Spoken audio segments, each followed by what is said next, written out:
Hello everyone, it is a free to back another how to play. Today we're looking at how to play a game that is not going to cost you any money, well probably not, and that you don't need to run out and try to find on eBay or Amazon or wherever.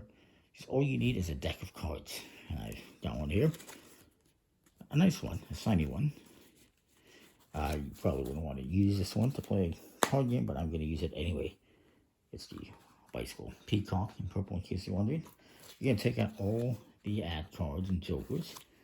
That's all you really need is a deck of cards. Also, you're going to need some kind of coins or chips, something to keep track. Each player will get free. These are going to be basically like free lives in a video game, so to speak. And whenever you lose, or at the end of a round, somebody's going to lose a life, whoever has the lowest score.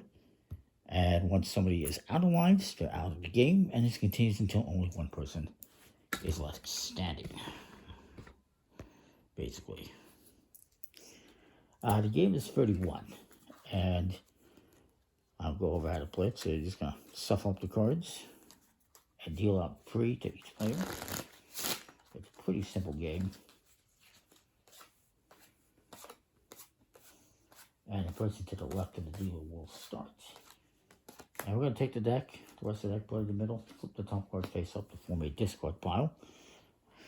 On your turn, you can take the top card in the draw pile and put it in your hand or discard it, or you can take this and put it in your hand, but you don't discard that one again. But this one you can take, and if you don't like it, you discard it.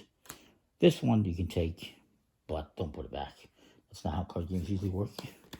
And what you're trying to do is get the highest score possible, or at least as close to 31 as possible, in cards that are all the same suit. So in this case, this player has a 10 and a 6 of hearts, so they already have 16 points.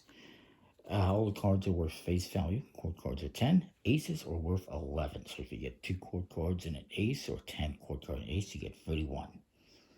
Additionally, there's another way you can score 30 points, or 30 and a half, basically, and that is by getting free cards of the same value. But that's more of a additional rule that you don't necessarily have to use. So this player has hearts. He's going to try to get some better hearts. He does not, so he doesn't like the card. He will discard it. This guy has the heart that he wants. Ace of hearts. And, yeah, he's going to keep that one. Get rid of the low one.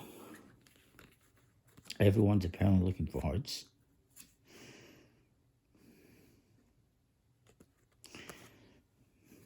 Well, why not? I'll get rid of this one. Here's the small one. And I'm not looking for hearts. Well, technically, I do have a heart as well. So everyone apparently is looking for the same suit. But I'm going to go for spades. Everyone draws a card. This guy will take this one, and he will discard the 9 of hearts, which this guy might take. He might not, and he'll take it. He's not quite sure what he's going for. Okay. And I'm really helping this guy out. Well, yeah, I'll take that. If this were to end right now, you know, this guy would have, you're going to take your highest value. This would be 11. This is 20 because it's 10. So he would score 20. If this were to end right now, this guy would score 19 for the hearts. I would score 25. 10 and 15. And he would score 26. Having a high score is not really important. You don't win anything for having a high score. What you want to avoid is having the lowest score. If you have the lowest score, that's when you cough up a coin. And this is traditionally kind of a casino gambling type game. So you can do that. You can play for money. And whoever is the last person standing at the end of the game wins the pot. It could be for pennies if you want. If you're Canadian, it could be for looties. That's almost the same amount of value as an American dollar. Anyway, I lost track of where we were. I believe he just went. I think, did he just go? He's going to go. Oof, what is he going to do? He's going to go with this, for better or worse.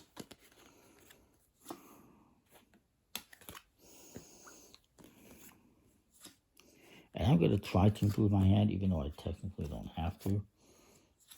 But you get, ooh, that would have been nice for somebody.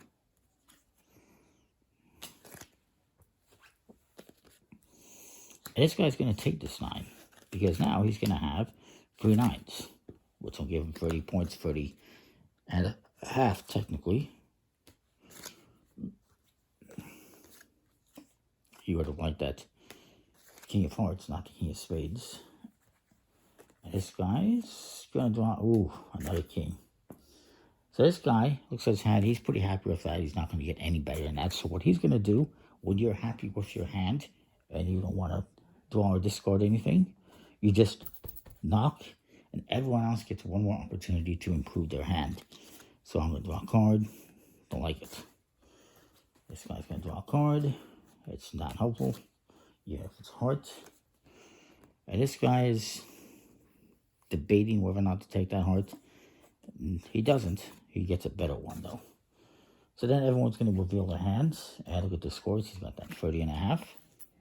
I've got 25. This guy has 26. And this guy has 28. So I actually have the lowest score. So I'm going to have to cough up a penny. And then we deal. We reshuffle, we deal, and do it again. Again, you're going to keep doing this until only one person has money left, or chips or coins. You use whatever you want to keep score, keep track. And that is that. Pretty simple game, I think. Pretty straightforward. That's 31. I like it. I know there's a European version. I don't know if it's German or whatever. It's something European. I forget the name. Swimmer or something. I don't know. But it's a little bit different. It's basically the same concept, but after everyone gets free cards, the dealer's going to get another hand of free cards, and they can either keep free cards that they were dealt, or they can dump those and take the other free cards. And if they don't take whatever cards they don't take, let's say they don't take these ones, are going to go in the middle of the table and become available.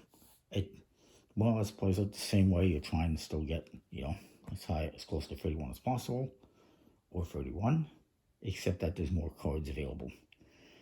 But I won't get into that. We'll stick with the basic 31. Aside from that, Sid mentioned, if there's a couple more things I need to mention, I will just add a couple cards here. I will do something.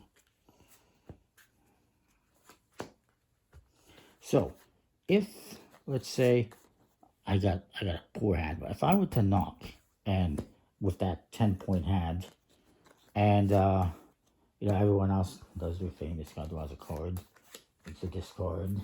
This guy's going to try to improve his hand. Hang on, I need to fix this. Well, yeah. This guy has that, and this guy has, let's say he has that. So then, you reveal the cards. I have a measly score of 10. This is just a very extreme example. That guy has 21.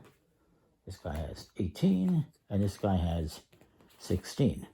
Well, what happened in this case, since I knocked and I had the lowest score, is I would lose 2 of my lives instead of 1. So you get penalized. Now, if myself, and let's just say this player had this, and that's a poor example, this, he also has 10. If there's a tie, then since I knocked and he has the lowest score, we're tied for lowest score, he would have to give up a coin or chip instead of me. So if there's a tie between the knocker and another player, the other player is the one who loses, because I beat him to the punch, I guess. And if there's a tie between 2 other players, let's say this guy was the guy who knocked and me and him are tied, we would both lose a coin. So it depends on who knocks and who has the lowest score, but basically you want to avoid having the lowest score at the end of a round. Again, you keep playing until until only one person has money or chips. You can use poker chips, you can use other plastic chips from some other game, whatever you want, whatever you have. So that is that. Hopefully that makes sense. Comment, like, subscribe, let me know what you think. I think I covered everything. We'll see you next time. Thanks for watching.